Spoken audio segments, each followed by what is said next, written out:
Muy buenas noches a todas y todos. Mi nombre es Adriana Scaletti, soy subdirectora del Instituto Ribagüero. Quiero darles la bienvenida y antes de empezar quiero recordarles que por favor mantengan sus cámaras y micrófonos apagados y si tienen cualquier comentario, por favor háganlo a través del chat que está abierto desde este momento.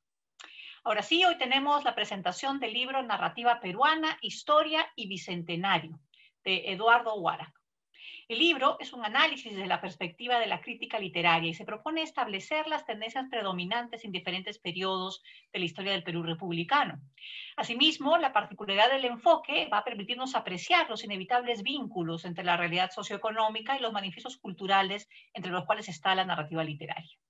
Así pues, se hace un estudio de esa especie de vasos comunicantes entre lo económico y la literatura. Por ejemplo, hay novelas como el caso de Aves sin Nido, que reflejan una sociedad con economía predominantemente agraria y en el que los indígenas sufren una situación de opresión o injusticia. Y frente a esta situación, González Prada como ideólogo alza la voz de protesta, Clorinda Mato recrea, ficcionaliza este planteamiento ideológico.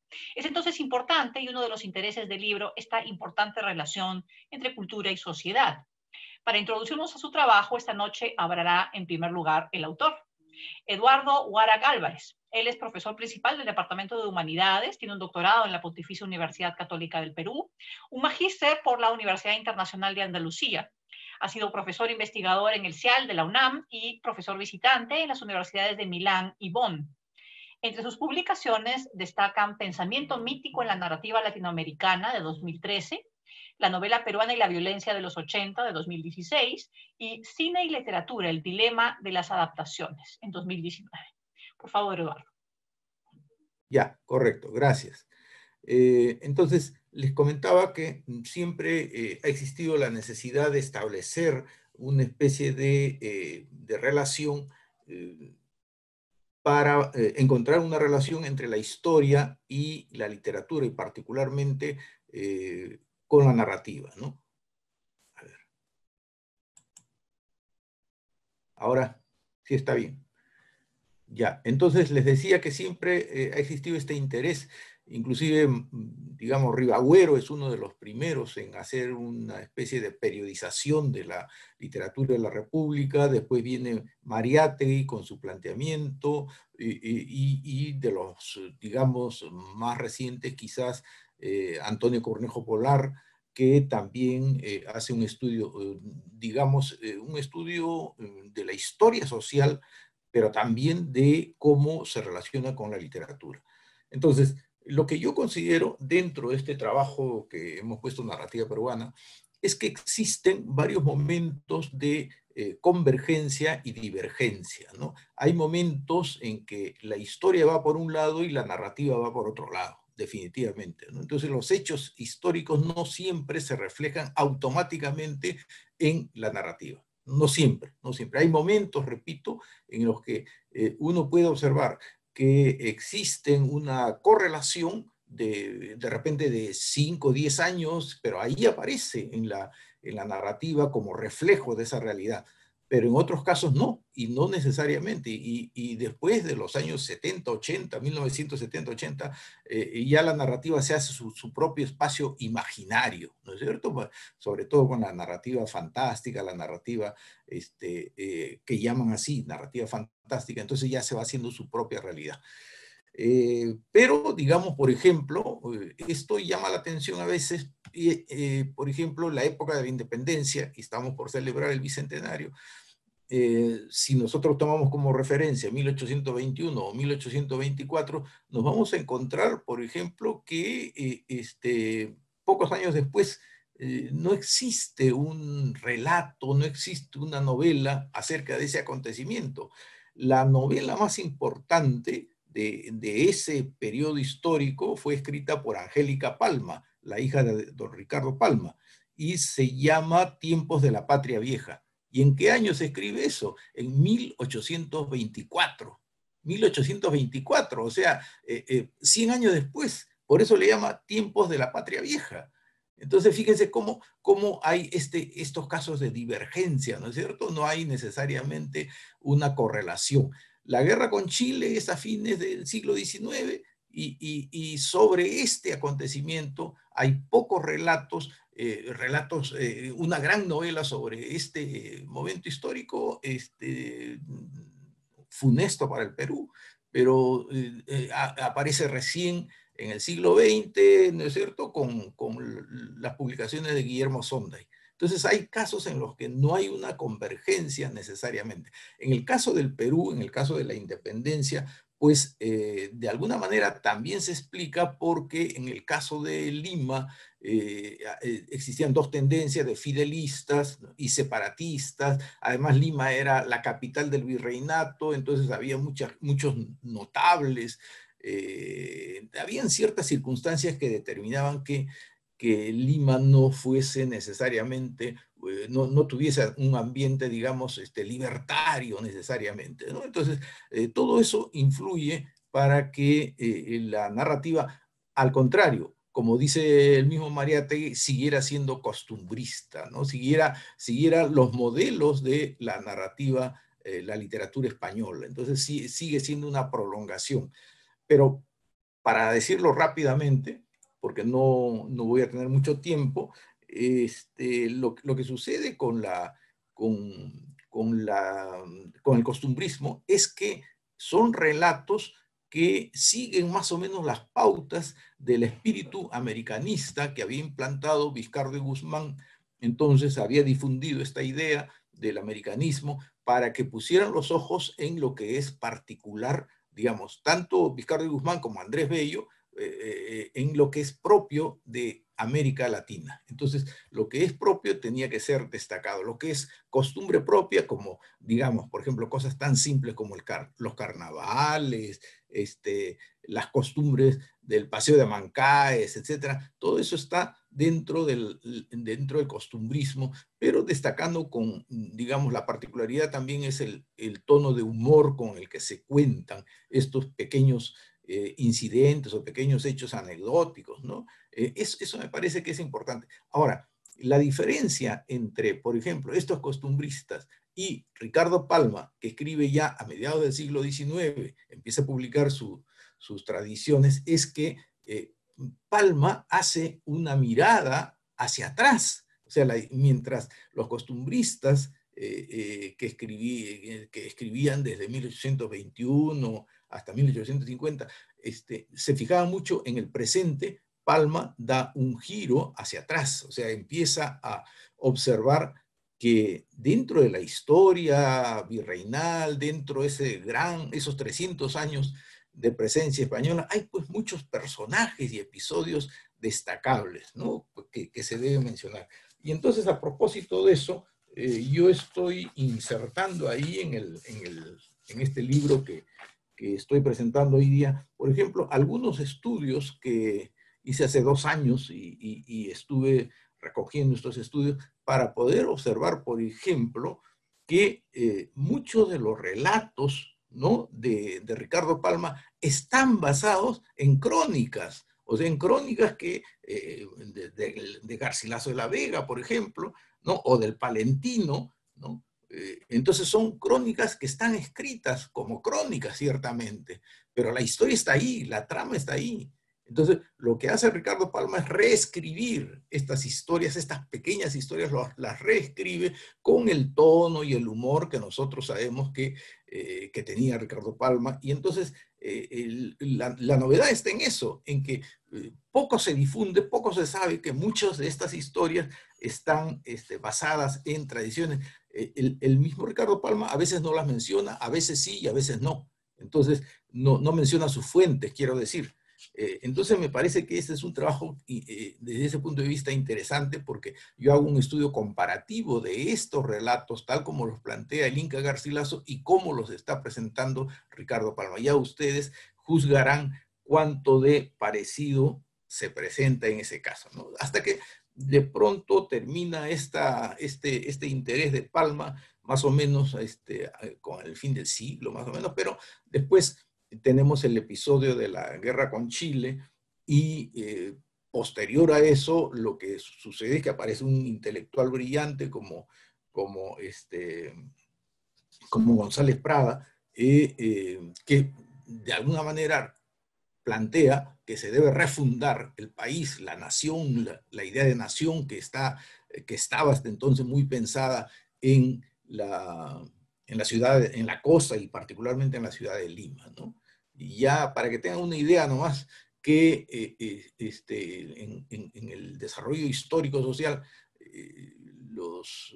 la población afrodescendiente, aun cuando se declaró la independencia, siguió en situación de esclavitud ¿hasta cuándo? Hasta Castilla. Entonces, había un contrasentido en esta historia social, ¿no?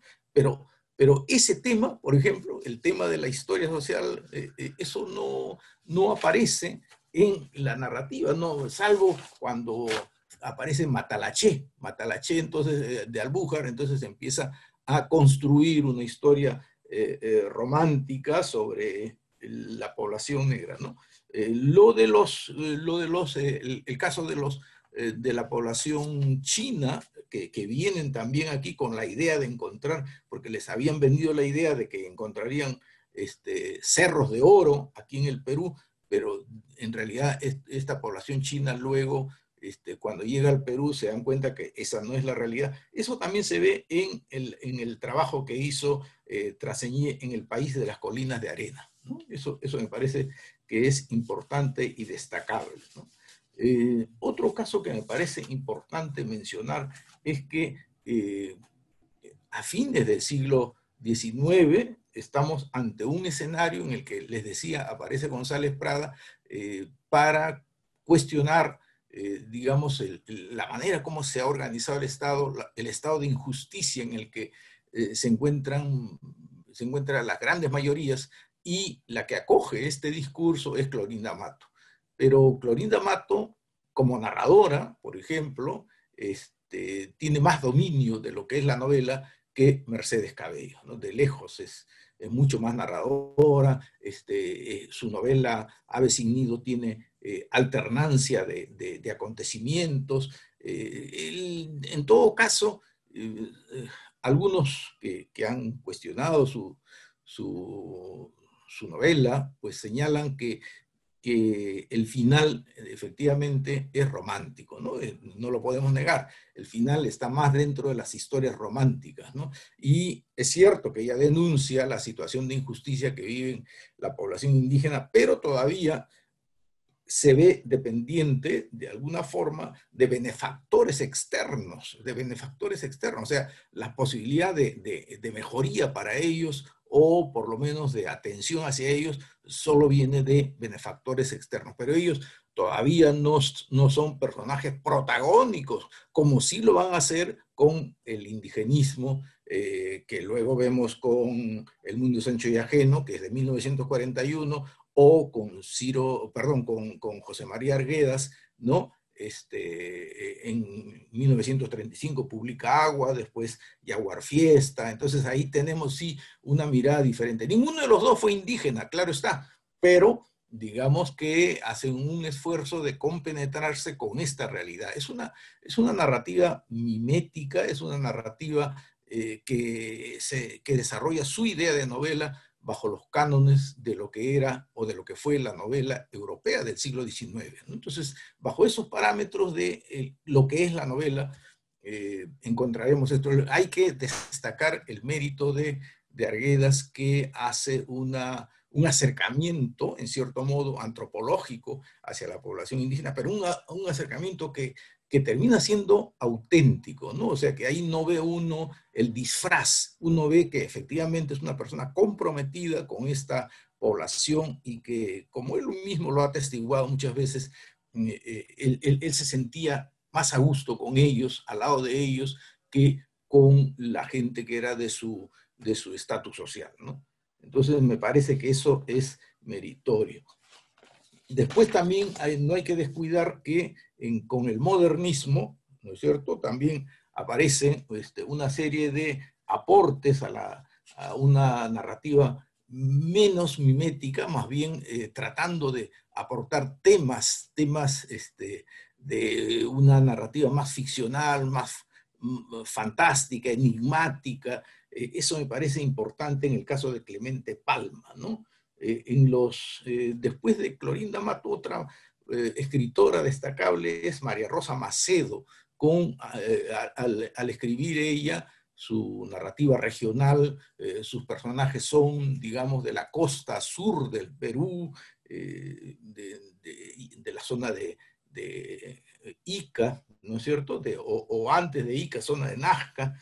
Entonces me parece que es destacable porque sus personajes son trabajadores de las haciendas y trabajadores afrodescendientes, trabajadores mestizos que bajan de Ayacucho a trabajar a la costa, ¿no? Ahora, como tengo muy poco tiempo, por eso decía, quiero destacar también otro momento importante en la narrativa.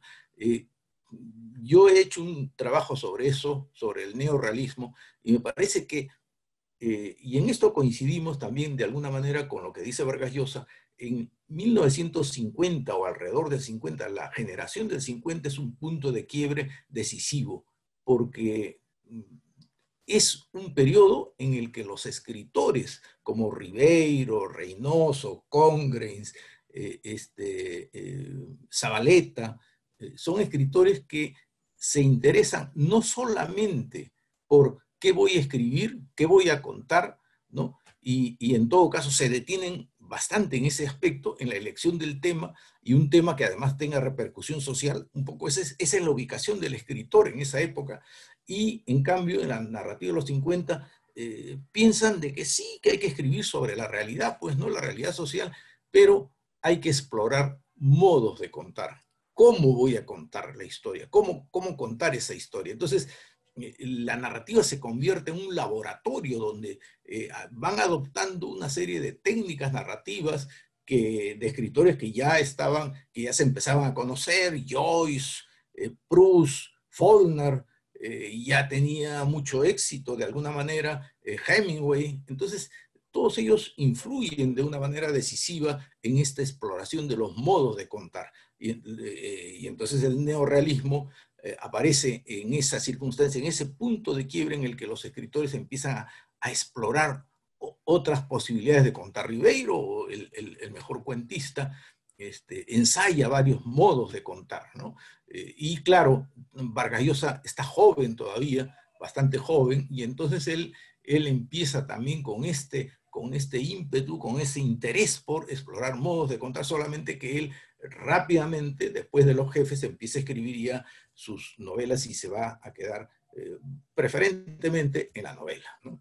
Pero si esto es un acontecimiento importante, hay que entender que cuando aparece ese neorrealismo urbano, toda la narrativa de temas de corte indigenista va cediendo el espacio y curiosamente coincide con el declive de una economía fundamentalmente agraria, de los espacios sociales agrarios, porque aparece una economía financiera, los Prado, entre otros, ¿no? Son familias que empiezan digamos, a copar la economía, aparecen más bancos, la economía en la costa, particularmente en Lima. Entonces eso cambia el escenario, ya no es que ya se hubiera resuelto el problema agrario, la injusticia, etcétera, sino que el escenario cambia hacia la ciudad de Lima, que es una población migrante que llega con mucha fuerza, y Lima que no estaba preparada pues para recibir a tantas personas, ¿no? Entonces me parece que ahí empiezan a aparecer los temas de la ciudad de Lima. Entonces, por ejemplo, el cuento Al pie del acantilado, ahí se puede mostrar eso, Domingo en la jaula de Estera, este es otro de los relatos interesantes para ver la ciudad, los gallinazos sin plumas, sin lugar a dudas, también la población que está en los límites de la miseria extrema, ¿no? Entonces, todos estos son acontecimientos importantes que plantean un viraje, ¿no? en la historia de la narrativa. También quiero destacar un acontecimiento importante que es, por ejemplo, la década del 80, un periodo de violencia. No quiero hablar mucho ya de Vargas Llosa porque creo que sobre él se ha hablado bastante. Él, en 1969, publica Conversación en la Catedral, alcanza un éxito extraordinario. Creo que con él se logra algo que no había alcanzado mucho, salvo en la poesía con Vallejo, pero no había alcanzado mucho esto que se llama la internacionalización, ¿no? Ciro Alegría sí pudo conocer algunos países latinoamericanos y su literatura interesó bastante, ¿no?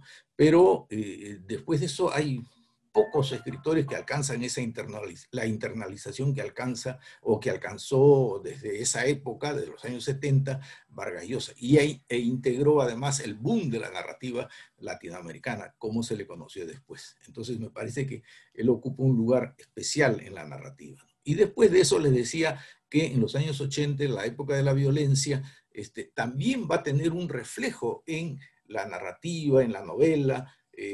Aparecen novelas como Abril Rojo, La Hora Azul, Adiós Ayacucho, entre los que podemos mencionar. Pero, digamos, son obras que están basadas en los efectos de esta violencia. Pero un detalle importante, la diferencia entre estas novelas y la novela, digamos, del realismo más mimético, es que estas novelas saben que ya pasó la época del boom de la narrativa hispanoamericana, ya se han presentado innovaciones en el modo de contar y entonces tienden a metaforizar, ¿no? Entonces escogen acontecimientos que pueden tener una repercusión simbólica. Ya no es simplemente yo cuento esta historia, yo cuento esta masacre, yo describo esta masacre. No, no, aquí se trata de encontrar conflictos, contraposiciones, la mirada, por ejemplo, en La Hora Azul, la mirada de aquel que no conoce esa realidad y que va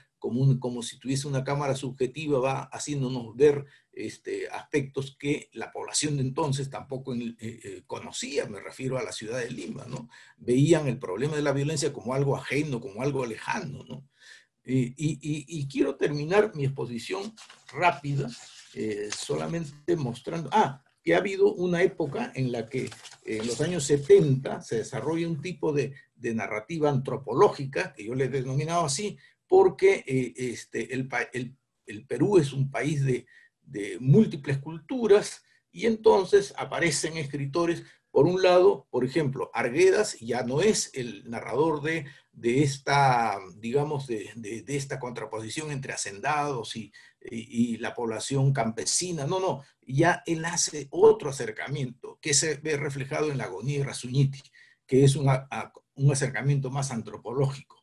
Luego tenemos a Manuel Escorza con los comuneros digamos, de la Sierra Central, construye también sus personajes míticos, y Gregorio Martínez con la población afrodescendiente que a través de Canto de Sirena construye el modo de pensar e interpretar la realidad de la población afrodescendiente, y César Calvo con Las Tres Mitades de Hino Mons. Entonces, esto en los años 70 se produce una especie de acercamiento antropológico. Ya les mencioné lo de la repercusión que tiene la violencia, la novela de la violencia, y para terminar, quiero decir también que es importante observar que hay una narrativa fantástica que ha ido, digamos, haciéndose su propio espacio, entre los que yo quiero destacar a Carlos Calderón Fajardo, Harry Belevan,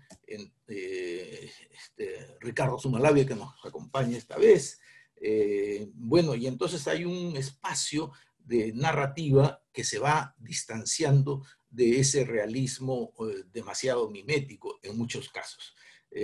También quiero decir que aparecen narradores jóvenes en los últimos años, ya prácticamente en el siglo XXI, entre los cuales quiero mencionar a Gunter Silva, Félix Terrones, Renato Cisneros, ciertamente, Pedro Novoa y Ofelia Huamanchumo, que son, digamos, jóvenes todavía, jóvenes escritores que están por, digamos, mostrar quizás toda su fuerza novelística. Bueno, eso es lo que quería explicarles como presentación del libro. Muchas gracias, Eduardo. A continuación tendremos los comentarios de Helen Garnica y Ricardo Zumalabia. Comenzaremos con Helen. Ella es magíster en literatura hispanoamericana por la Pontificia Universidad Católica del Perú y bachiller de literatura latinoamericana por la Universidad Nacional Mayor de San Marcos. Se desempeña en la docencia en Estudios Generales Letras de la PUC y es además gestora del posgrado en Literatura Hispanoamericana de la misma universidad.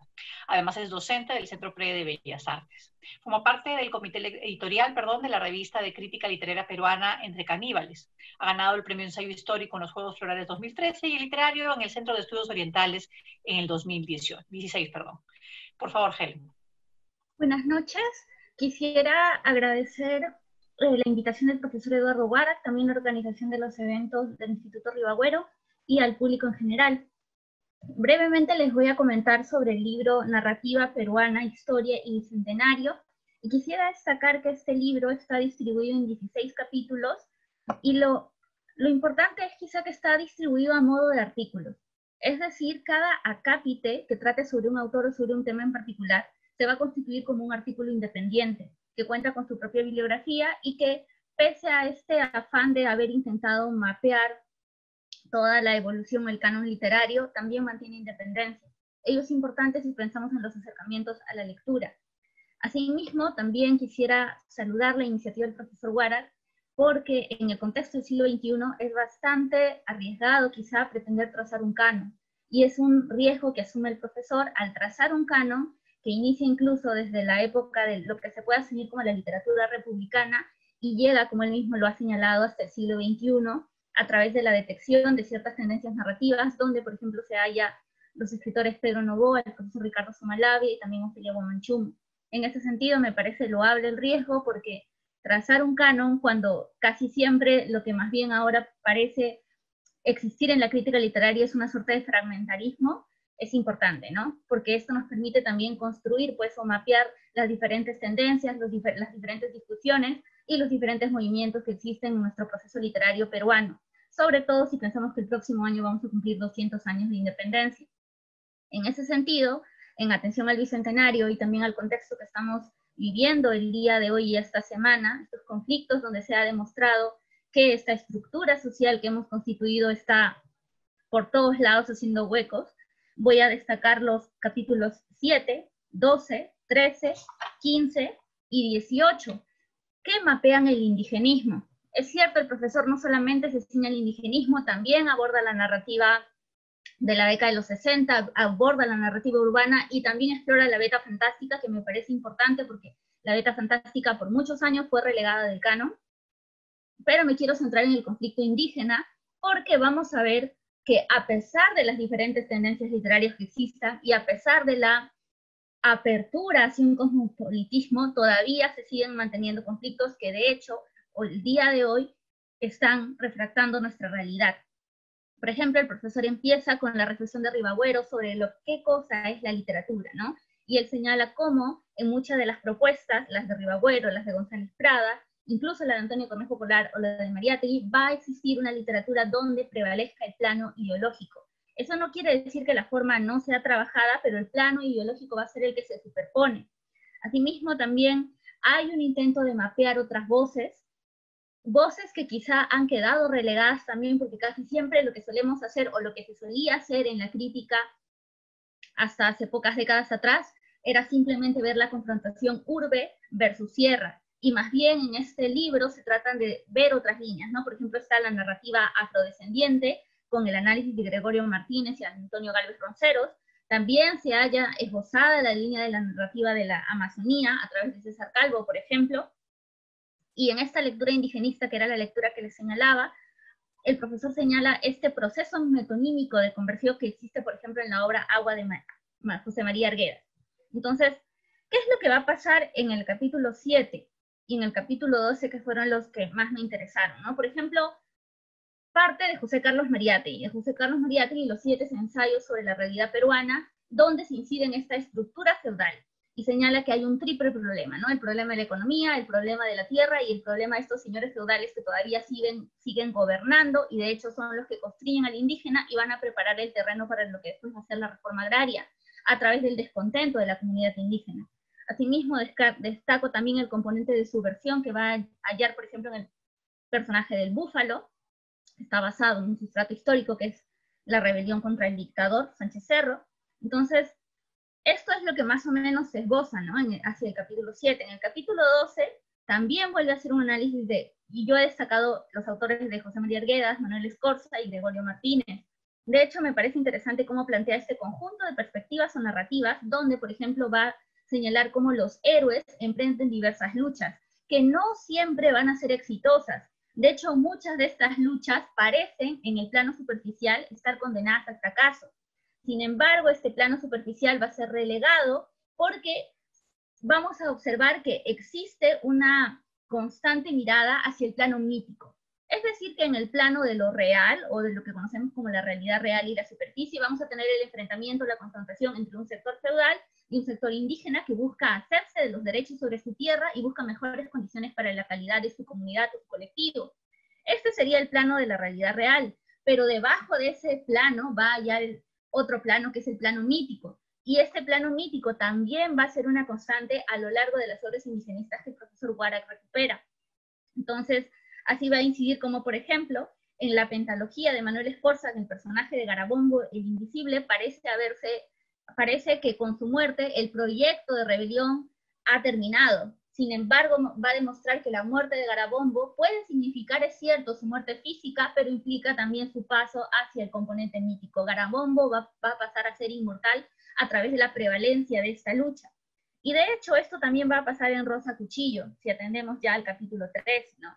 Donde va a indicar que, por ejemplo, esta novela, que ganó el concurso de la Universidad Federico Villarreal, se caracteriza porque existen, junto al conflicto armado interno, otra vez el plano mítico donde se actualiza el tema del Pachacuti. Liborio, el personaje de Rosa Cuchillo, que va a militar en las filas de Sendero para poder realizar una transformación, se va a percatar, para empezar, de que esta transformación es otra, ¿no? Esta transformación no corresponde a los propósitos de lo que quiere hacer la comunidad indígena. De hecho, el profesor Eduardo Huarak va a destacar, por ejemplo, la mirada de Liborio sobre estos líderes del partido, sobre estos líderes de la militancia terrorista, ¿no? Y se va a dar cuenta que todos son mixtis, que todos son blancos, que todos son casi rubios, y que de hecho no son campesinos. Entonces allí Liborio se va a dar cuenta que se necesita una revolución propia a partir de los campesinos, así como Mariátegui se dio cuenta que era necesario que el indio tome acción propia, y de hecho eso también se destaca en el libro. Liborio se va a dar cuenta de que se necesita una revolución campesina, y que más bien esa revolución en la que él se ha visto involucrado es una revolución que no le pertenece. Al igual que Garabombo, este personaje también va a morir, pero su muerte no va a significar la cancelación de su proyecto, más bien su muerte va a significar el ascenso al plano mítico y la posibilidad de una revolución otra. Esta revolución se encadenaría con el proceso incaico del Pachacuti, ¿no? La resurrección o la gran transformación del mundo. La novela parece no materializar eso, pero el sentido puede también aperturarse hacia nuestra realidad. Me pareció bastante destacable ese análisis también. En Adiós Ayacucho, de Julio Ortega, es cierto que se da una mirada irónica sobre el conflicto armado interno, porque lo que vamos a tener, como se señala en el libro, es ese inicio brutal que rompe un poco con el plano indigenista, ¿no? No se inicia localizando el espacio, no se inicia ubicando al sujeto, sino más bien se inicia con un hombre que ha venido a Lima a recuperar su cuerpo, con un cadáver parlante que ha sido despedazada por las fuerzas del orden. Entonces, es interesante porque Alfonso Canepa, este líder indígena, líder campesino que fue asesinado por la policía, lo que va a hacer es tratar de reconstruir su cuerpo. Y ese reconstruir su cuerpo lo lleva también a hacer un recorrido por el espacio de la nación, donde va a ir ironizando. Y de hecho, el autor marca su discrepancia con otros estudiosos que han señalado de que Canepa está buscando dialogar con el presidente de esa época, que era Fernando Belaúnde. Más bien, Huarak señala que lo que se busca no es un diálogo, lo que se busca es apuntalar la crítica hacia un gobierno que no reconoce la participación indígena. Lo que se reclama es este gobierno que ha matado a esos indígenas y que de hecho él no está buscando solidarizarse con Belaúnde o apoyarse en él, más bien lo que quiere es reclamarle, enrostrarle la culpa. Y me parece bastante poderoso eso, porque es cierto, Canepa le termina dando a Petizo prácticamente la labor de volver a reconstituir la nación, una nación que quizá ya no se funde a partir solamente de una clase política dirigente, sino que sea mucho más incluyente. También destaco en el capítulo 15 el trabajo que se hace sobre Eduardo González Viaña, porque de hecho en la novela El Camino de Santiago se traza ya no solamente el componente andino, sino más bien lo que nosotros ahora conocemos después de la mitad del siglo XX, el migrante que ya no va necesariamente a la urbe, sino hacia otro país. Y acá lo que vamos a tener es este personaje Santiago, que ha también sobrevivido a la violencia interna y que ahora se enfrenta a otra violencia, que es una violencia quizá distinta porque viene de un país con una lengua diferente y que además lo condena a ser un paria. Entonces es bastante interesante cómo se trazan estos nexos entre estos dos tipos de violencia y entre estos dos tipos de racismo. Asimismo, ya hacia el 15 también va a destacar el trabajo de Luis Nieto, de Enrique Rosas Paravicino. En el caso de Enrique Rosas Paravicino quisiera señalar el análisis que se hace sobre Muchas lunas en Machu Picchu, porque ya se demuestra que no solamente en la narrativa andina hay un afán de dar cuenta de ciertos procesos álgidos, ¿no? El reclamo de la tierra o el conflicto armado interno, sino también de reconstituir la historia. Y de hecho esta novela se va a anclar en el siglo XVIII y va a volver a esbozar un tema amoroso, pero este tema amoroso también va a hablar un poco sobre la reconstitución inca. Hay una fila de indígenas que están tratando de subir a la montaña para encontrarse con esa imagen del inca que ha sido desmembrado. Igual con Luis Nieto en Asesinato en la gran ciudad del Cusco, va a incidir en el amorío, en Luis Nieto es este amorío del siglo XVIII en la ciudad del Cusco y el misterio de esta mujer amante que ha sido asesinada, ¿no? Que ha muerto, perdón. Entonces, a través de toda esta lectura que hace el profesor Eduardo Guara, quisiera saludar el proceso, como les había dicho, de intentar reconstituir el canon, de intentar dar una visión panorámica de la literatura hacia el bicentenario, porque es cierto, necesitamos repensar nuestros procesos, necesitamos repensar y demostrar que la literatura no solamente trata sobre la ficción, sino que la literatura, de hecho, y acá todos lo sabemos, refracta la realidad. Y quisiera terminar mi presentación con una cita del mismo libro que señala lo siguiente: Liborio muere y no muere, los dioses intervienen y Túpac o Liborio se transforma en ave. Túpac es el seudónimo de Liborio, nombre semejante al líder que en tiempos de la colonia se rebeló contra las malas autoridades. El hombre y su ideal trascienden. Esa patria, utópica, indudablemente mítica, seguirá siendo la esperanza de muchos campesinos del Ande. Gracias. Gracias a ti, Helen, muy interesante. Y a continuación, los comentarios de Ricardo Sumalavia. Él es nacido en Lima en 1968, doctor en letras por la Universidad de Burdeos. Realizó además estudios de licenciatura en literatura en la Pontificia Universidad Católica del Perú, y los de maestría en la Universidad Nacional Mayor de San Marcos. Fue responsable de la colección Underwood y la colección Orientalia en la Universidad Católica, donde actualmente es profesor y director adjunto del Centro de Estudios Orientales. Fue profesor visitante de la Universidad Dankook, en Corea del Sur. Ha publicado los libros de cuentos Habitaciones, en 1993, Retratos familiares, 2001, los libros de microrelatos Enciclopedia Mínima, en 2004, y Enciclopedia Plástica, 2016, y las novelas Que la tierra te sea leve, 2008, Mientras huya el cuerpo, 2012, No somos nosotros, 2017, e Historia de un brazo, 2019. Ricardo, por favor. Muy bien, muy buenas noches. Estoy muy agradecido por estar aquí compartiendo con ustedes la presentación del libro de nuestro amigo Eduardo Guara, Narrativa Peruana, Historia y Bicentenario.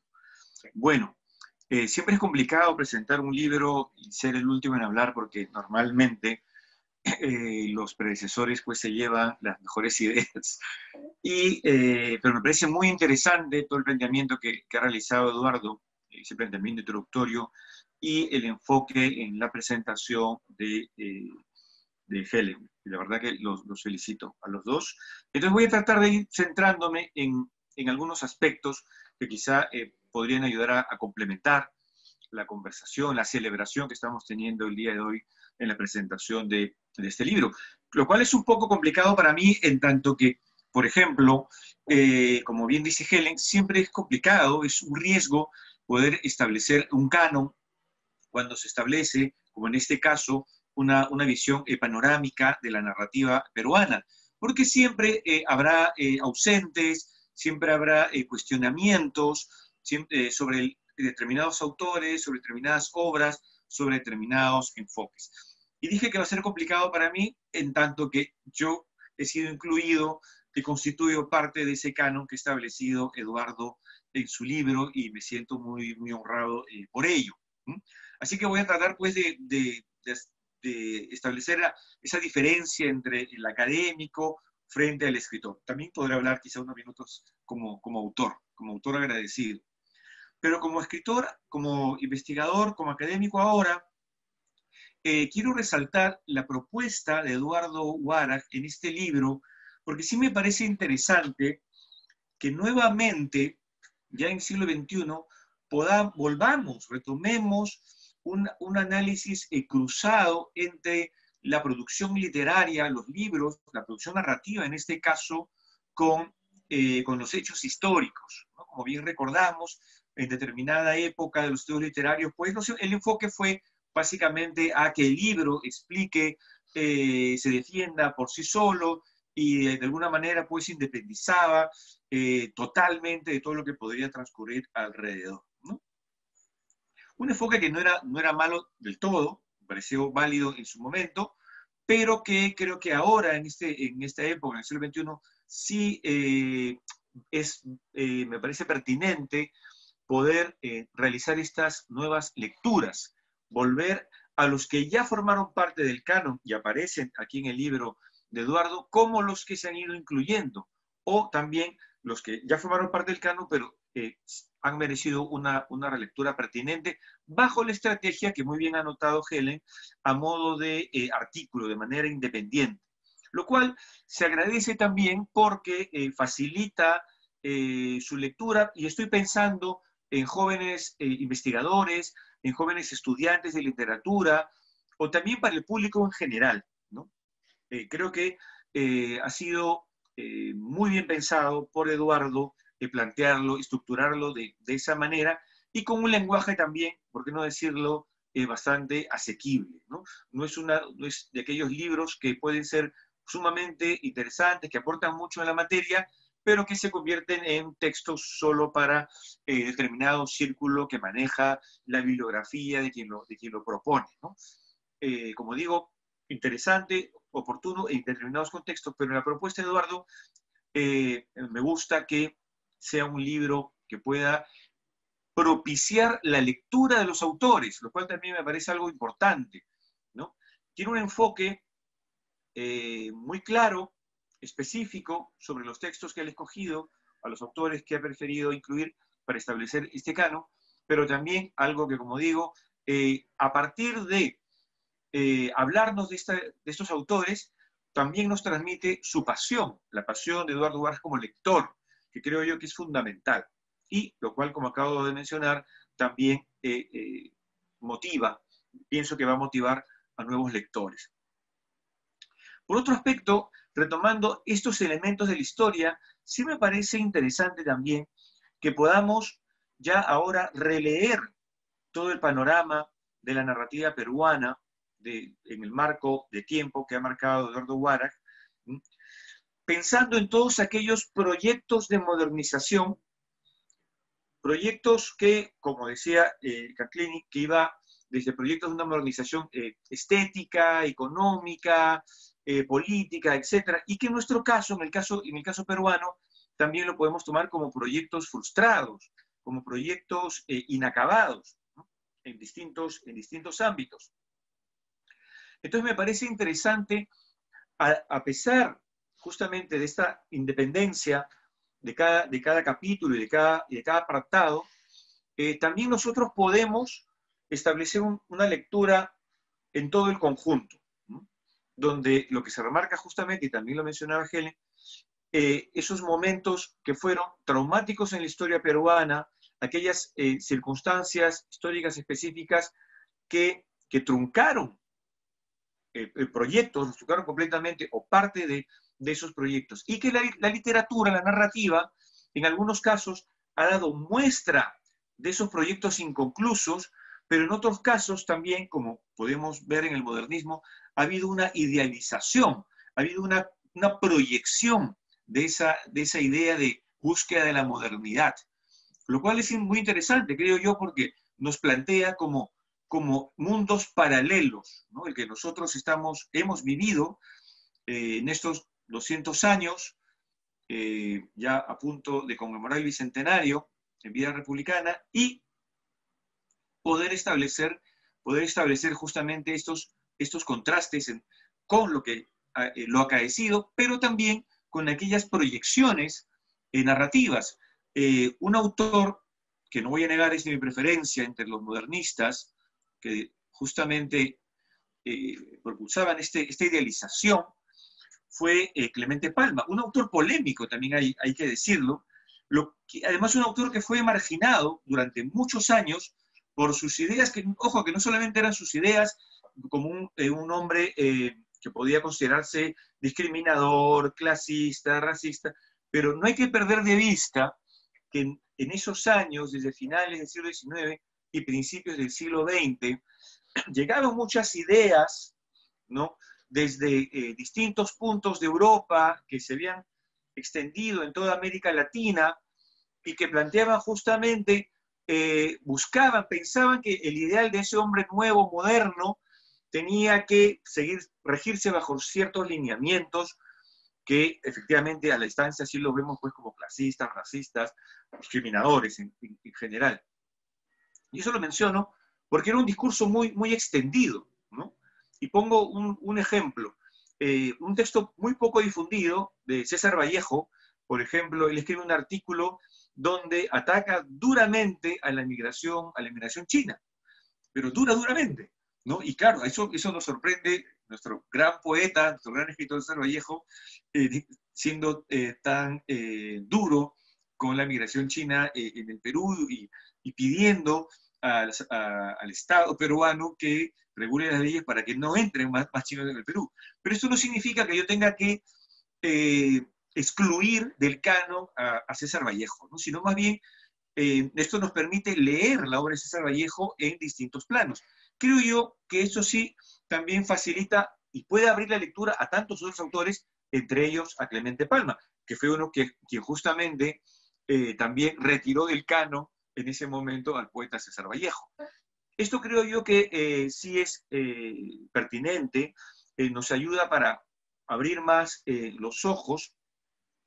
Y en el caso particular de Clemente Palma, encontrarnos con un autor que ha desarrollado, junto con otro de su generación, ¿no?, y que él también se ha nutrido de sus contemporáneos.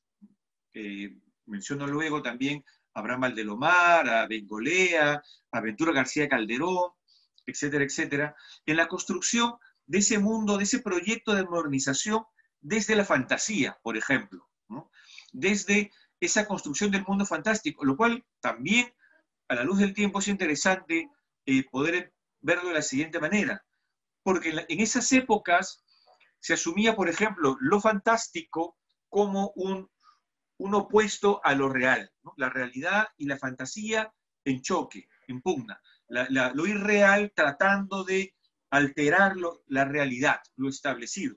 Y sabemos que ya con el avance de los estudios literarios y los estudios sobre la literatura fantástica, la literatura del insólito, vemos que en el fondo, más bien, ese mundo irreal necesitaba anclarse en una realidad establecida. O sea, había que construir la realidad para poder, a partir de ella, crear ese punto de tensión y propiciar el espacio de lo irreal, ¿no?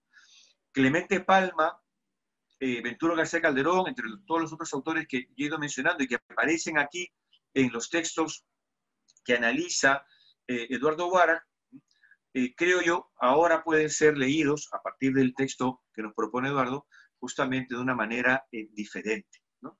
Por eso él en el capítulo 8 lo llama el modernismo, los nuevos tiempos y el parnasianismo, ¿no?, refiriéndose a Valdelomar, a la narrativa modernista de César Vallejo, que también es una producción literaria bastante descuidada, ¿no? Se puede entender, de alguna manera la obra poética de Vallejo ha eclipsado su narrativa, como también sus crónicas, ¿no?, sus artículos, que vale la pena revisar y contrastar, y vamos a encontrar a varios Vallejos. El Vallejo poeta es uno, y aquí vemos al Vallejo narrador otro, diferente, donde también, dicho sea de paso, tiene algunos cuentos modernistas donde mostraba a la ciudad de Lima, por ejemplo, la calle Capón, donde discrimina también la migración asiática en el Perú. Entonces es interesante poder justamente a partir de estos nuevos planteamientos de Eduardo Warg revisar este canon. Y él agrega aquí, me parece muy acertado también, a María Rosa Macedo, como dentro de la narrativa regional, porque a veces se asume también que en estas búsquedas de la modernización de la narrativa, se pensaba que únicamente se concentraba en un ámbito citadino, cuando no es así. También lo fantástico, ¿no?, en sus diferentes formas y facetas, también ha tenido muestras en la narrativa no necesariamente producida en la ciudad. Eso también es un gran aporte en el caso de este libro de Eduardo. Y también, para ir cerrando, referirme a la narrativa mucho más contemporánea. Y me parece interesante que agregue, por ejemplo, dentro de su canon, a Guillermo Sondheim, ¿no? Un autor que ha sido muy conocido como cronista, como periodista, ¿no?, porque se ha desenvuelto en ese ámbito, pero su producción literaria es sumamente importante. Aquí justamente se investiga el libro No mi general, pero también este libro nos invita a otros libros, como el caso Banquero, por ejemplo, donde hay una construcción, donde diríamos es un antecedente de la narrativa de no ficción, ¿no?, a partir de una investigación periodística. Y luego, claro, como también lo dijo Eduardo, no vamos a abundar hablando de Mario Vargas Llosa, que ya hay bastante material, pero que no significa que haya que dejar de lado, porque también aquí Eduardo plantea lecturas desde La conversación de la catedral y La fiesta del chivo. Y luego entra autores también ya canónicos como Alfredo Reyes Echenique y Un mundo para Julius. Y los autores que han realizado su producción, no necesariamente en Lima, o que no han nacido en Lima, ya Helen los ha enfocado bastante bien, hablando de Manuel Escorza, bueno, volver a José María Arguedas, por supuesto. Ya aquí voy a hablar como autor, también me he sentido muy contento al encontrar una nueva lectura del libro de cuentos Agua, de José María Arguedas, que para mí, como autor, es uno de los libros que me ha formado, siendo yo citadino. Esto lo digo para ver que no tienen por qué ser miradas excluyentes, sino más bien que se enriquecen entre sí. Y con los autores ya mucho más recientes, con las novelas por ejemplo, para mencionar a Santiago Roncayolo, un libro, Abril Rojo, que es muy importante, que además dialoga con los otros textos que ya ha analizado Eduardo en este libro, como La Hora Azul, o como Adiós, también Adiós Ayacucho, y su cierre, bueno, y también, esto también tengo que mencionarlo, la importancia aquí de agregar dentro de su investigación a Carlos Calderón Fajardo y a Harry Belevan. Bueno, ya se ha investigado también bastante sobre Miguel Gutiérrez, Edgar Rivera Martínez, también agregar a José Adolf, también. Creo que son tres autores aquí que este libro de Eduardo Warg también va a dar pie para que otros autores puedan ya ampliar su investigación, ¿no? En el caso de Carlos Calderón Fajardo, por ejemplo, yo escribí una tesina, cuando en esa época se realizaban tesinas para acabar el bachillerato, y luego ha habido muy poca producción al respecto, ¿no? Entonces creo que este libro y la inclusión de Carlos Calderón Fajardo es pertinente, ¿no? Como también, por supuesto, la de todos los otros autores mencionados. José Adolf lo destaco. Bueno, y agradecido por estar incluido entre este grupo de autores tan importantes. Y por supuesto, ya para terminar, la mirada que le da a estos nuevos narradores, Ofelia Guamanchumo, Pedro Novoa, Renato Cisneros, que escriben desde la diversidad, en algunos casos desde la fragmentación, no necesariamente desde sus zonas de crecimiento, desde el extranjero. Gunter Grass vive, tengo entendido, en Inglaterra, Félix Tarrones vive en Francia, José Luis Torres Vitolas vivió muchos años en España, Renato Cisneros ahora vive en España, Ofelia Guamanchumo vive en Alemania, bueno, Pedro Nova vive aquí en el Perú, pero vean esta diversidad. Sí es cierto que muchos de los otros autores también han tenido experiencias en el extranjero, que esto, digamos, al final, mencionar estos nuevos autores del siglo XXI no es casualidad, esta dispersión espacial, pero que de alguna manera, fíjense, la mirada siempre viene aquí hacia el Perú, ¿no? Releer nuevamente el Perú y sobre todo ahora a puertas del Bicentenario. Entonces quiero terminar agradeciendo una vez más a Eduardo Warg, a los organizadores y por supuesto a la publicación de este libro tan interesante que van a tener ustedes entre sus manos, Narrativa Peruana, Historia y Bicentenario. Muchas gracias. Muchas gracias, Ricardo. Entonces, ahora tenemos unos minutos para la réplica de Eduardo Guara, justamente. Ya, mire, voy a hablar brevemente porque realmente yo mismo me he quedado sorprendido del enfoque que han hecho tanto Helen como Ricardo. Pues es satisfactorio saber que le han dado una mirada al libro y han encontrado aspectos interesantes. Por ejemplo, Helen me pareció que justo había ubicado una de las inquietudes que yo particularmente siempre he tenido y publiqué un libro sobre esto, el pensamiento mítico en la narrativa hispanoamericana, ¿no? Cómo este pensamiento mítico se va repitiendo en diferentes obras de Latinoamérica y que de alguna manera se ha proyectado quizás por una preferencia personal para ir ubicando esto en varias obras de la narrativa peruana. Entonces ella lo ha descubierto, lo ha encontrado, me parece destacable eso, ¿no? Cosas que a veces uno y lo hace sin darse cuenta, ¿no? Y en el caso de Ricardo, igual, me parece muy acertado que su mirada destaca, por ejemplo, la independencia o casi autonomía de cada capítulo, pero también la invitación a la lectura, ¿no? Yo creo que la crítica no tiene por qué ser tan hermética, no tan rígida.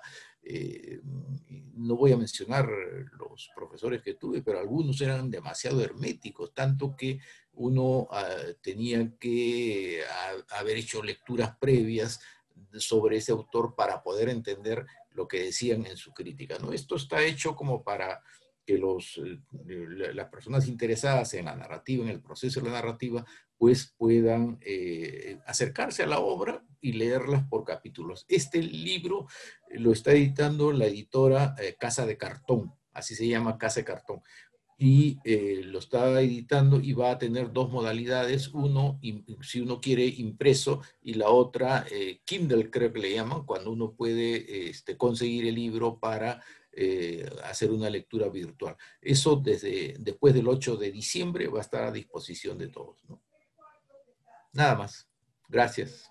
Gracias a ustedes. A nombre del Instituto Ribagüero, agradecemos la participación de todos y todas esta noche. Los y las invitamos a seguir atentos a nuestras próximas actividades a través de nuestra página institucional y nuestras redes sociales. Que tengan muy buenas noches.